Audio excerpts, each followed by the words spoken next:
le mois du consommant local.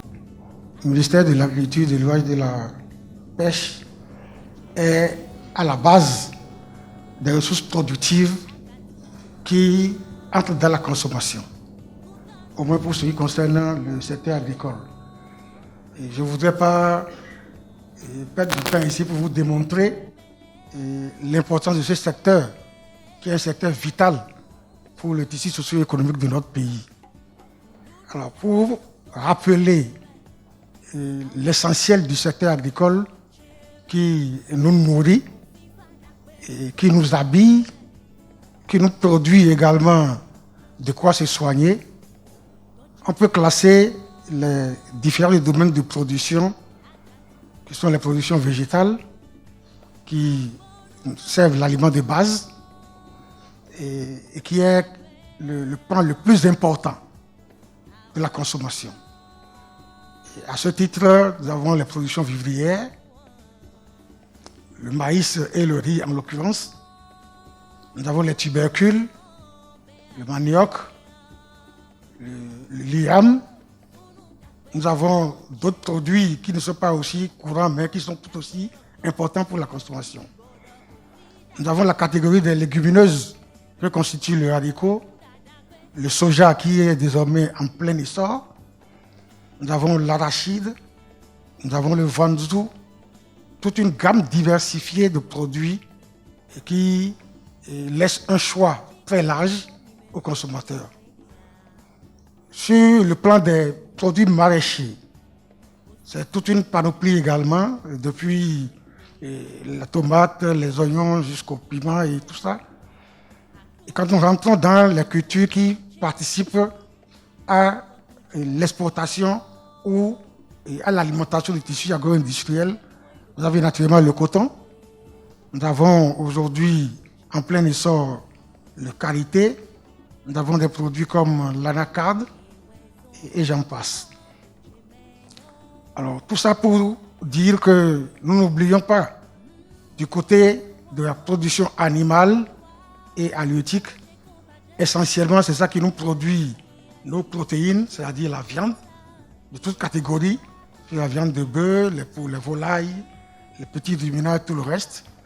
Et nous avons le poisson et autres produits des mers ou de nos plans d'eau. C'est ainsi planter le décor.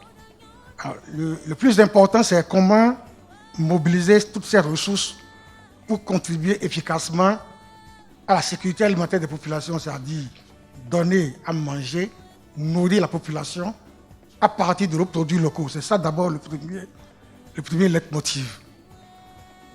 Assurer la sécurité alimentaire et nutritionnelle de nos populations à partir des produits made in Benin. Alimenter nos industries, nos unités agro-industrielles ou agroalimentaires avec des produits de chez nous. Parce que c'est ça qui participe de l'économie. Et tout ça dans la perspective de réduire le déficit de la balance commerciale du fait d'une importation massive de produits agricoles. Et la bataille à ce niveau, je voudrais emprunter une phrase de la ministre du Commerce de tout à l'heure, quand elle dit « Nous, Béninois, nous sommes beaucoup plus tournés vers la consommation de ce qui vient de l'extérieur. » Je crois que c'est ça le premier combat, un combat psychologique, un combat patriotique. Beaucoup de gens considèrent par exemple que le riz produit localement n'est pas au goût de beaucoup de consommateurs ou bien n'est pas de bonne qualité. Et je voudrais affirmer que ce n'est pas toujours vrai, pour ne pas dire que c'est faux. Beaucoup de producteurs aujourd'hui font l'effort de produire du riz de très bonne qualité au Bénin. Et vous avez une gamme diversifiée. Seul problème, nous n'avons pas encore atteint le niveau suffisant de production pour couvrir tous les besoins. D'où la nécessité d'importer encore le riz. Mais ce n'est pas une raison, parce que nous y travaillons. Et je vous informe que sous l'impulsion du président de la République, nous sommes fixés l'objectif d'atteindre d'ici 2023 1 million de tonnes de riz au Bénin ici. Et c'est un pari qui sera gagné. Ça, c'est pour le riz. Et au niveau des cultures maraîchères, les productions fluctuent. Nous avons besoin des légumes feuilles, nous avons besoin des tomates, et ainsi de suite. Mais ça a un rythme saisonnier. Il y a des moments de l'année où on est obligé de les importer des pays voisins. Mais ça participe également à des échanges transfrontaliers parce qu'il y a des moments où ce sont les produits béninois, produits maraîchers béninois qui alimentent les autres marchés également. Mais là également, il y a un gros effort à faire. Nous avons un très gros projet actuellement qui travaille sur les produits maraîchers. Et d'ici 2022, nous allons étendre les actions de ce projet pour conforter la base de production des produits maraîchers. Un autre produit pour lequel le Béninois est tourné vers l'extérieur, ce sont les produits laitiers et les produits carnés. Vous avez beaucoup de viande importée, la volaille, les parties de volaille. Pourtant, nous avons une agriculture traditionnelle et moderne en plein essor chez nous pour produire des œufs, pour produire des parties et abattre de viande. Nous avons beaucoup de nos Béninois qui s'efforcent de produire ce qu'on appelle les espèces non conventionnelles, l'agouti, le lapin, ainsi de suite. Ce sont des efforts qui méritent d'être valorisés. La question, c'est à quoi sert-il de faire tous ces efforts lorsque les productions sont là et que ceux qui doivent consommer préfèrent prendre ce qui est ailleurs. Là, c'est tout un problème. Et pareil pour les produits laitiers, là, nous avons un effort à faire également. Parce que la quantité produite n'est pas encore tout à fait suffisante pour couvrir tous les besoins nationaux. Je ne vous dis pas tout ce qui se fait à ce niveau. Nous avons un vaste programme qui s'occupe spécialement du développement des filières de production animale et des produits laitiers, qui est en chantier actuellement, qui est en négociation avec plusieurs partenaires et dont les financements ont commencé à venir pour permettre de booster cette production. Voilà ce qui se fait. Et pour accompagner tout ça, nous avons mis en place des structures. Parce que quand on parle de consommer, il y a la production qu'il faut appuyer. Et quand je parle de production, ce n'est pas continuer de produire avec des outils rudimentaires, ce n'est pas continuer de produire avec des rendements très faibles, mais c'est produire dans l'optique d'une productivité élevée. C'est ça l'effort. Et pour le faire, les structures d'appui ont été restructurées. Vous entendez désormais parler des agences territoriales de développement agricole qui travaillent pour l'évolution de ces filières et qui apportent de plus en plus des accompagnements techniques. Nous avons mis en place des structures qui apportent également l'accompagnement financier. Au-delà de la production, il y a la transformation, qui est un domaine largement partagé avec les autres ministères, même la production aussi. Et n'est pas seulement l'apanage du ministère de l'Agriculture, parce qu'il y a des éléments d'appui à la production que les autres ministères apportent. Le ministère de l'eau, le ministère du commerce et de l'industrie qui est un partenaire de tout le temps, mais il y a le volet transformation. Transformation parce que quand nous parlons de consommation locale, ce n'est pas que des produits du cru. Le maïs doit être transformé en plusieurs dérivés. Aujourd'hui, nous avons un minimum de 52 dérivés pour le seul maïs. Donc, il faut investir dans l'amélioration des procédés de transformation pour mettre sur le marché, sur la table des consommateurs, des produits qui attirent, des produits dont le goût est indiscutable.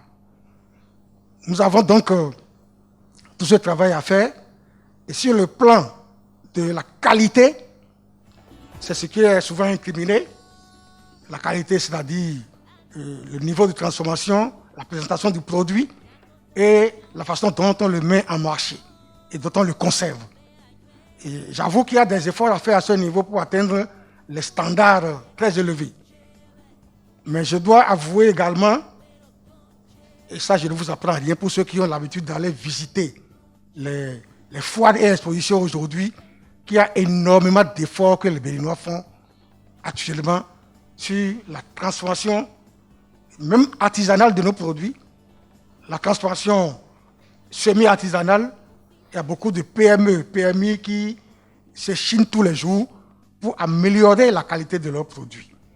Et nous accompagnons tout cela modestement à notre niveau, avec des appuis qu'il faut. et en connivence avec les autres ministères qui s'occupent de ce volet. Voilà pour l'essentiel de ce que je peux dire. Et nous le faisons dans la cohérence complète avec le programme d'action du gouvernement. Le volet agricole, tout le monde le sait déjà, on l'a chanté partout. C'est ciblé sur ce que nous avons appelé des filières phares. C'est-à-dire d'un côté des filières qui entrent dans l'exportation, je l'ai dit tout à l'heure, comme le coton, l'anacardier, les produits maraîchers, le karité et autres. Et nous avons ciblé également un certain nombre de filières prioritaires qui entrent dans la sécurité alimentaire et nutritionnelle de nos populations. Ce sont les produits vivriers dont j'ai parlé tout à l'heure. Nous avons ciblé, au titre du volet agricole du PAG, l'élevage. L'élevage, et c'est ce que nous avons appelé le programme lait, viande, qui regroupe tout ce qui apporte des protéines à la population. Nous avons également un programme spécial de développement de l'aquaculture. Et ça, je voudrais dire un mot rapide là-dessus. Nous avons un déficit en matière de fourniture de poissons à nos populations. D'où vous voyez des nombreuses poissonneries qui ne se contentent pas de la production locale, mais qui importent beaucoup de produits halieutiques. C'est parce que la production halieutique est essentiellement basée sur la prise dans nos plans d'eau naturels. C'est comme une cueillette. Il se fait qu'aujourd'hui, le potentiel de production en poisson de nos plans d'eau n'est plus au top niveau. La population augmente sans cesse dans ces zones de production de poissons, mais la population de poissons ne suit pas le même rythme. Et déjà, il y a des pratiques qui détériorent même cette population de poissons. Et le gouvernement, à travers le ministère de l'Agriculture, de l'Élevage et de la Pêche, a pris le taureau par les cornes. Vous avez dû, pendant un temps, suivre sur les télévisions, les radios, le programme de réhabilitation et de transformation de nos plans d'eau pour régénérer le système de production du poisson. Mais ça ne suffit pas. On s'est rendu à l'évidence que se contenter seulement de cette production ne nous permettra pas de combler les déficits que nous avons en poisson. D'où le PAG, dans son volet agricole, a mis en place un programme spécial de développement de l'aquaculture.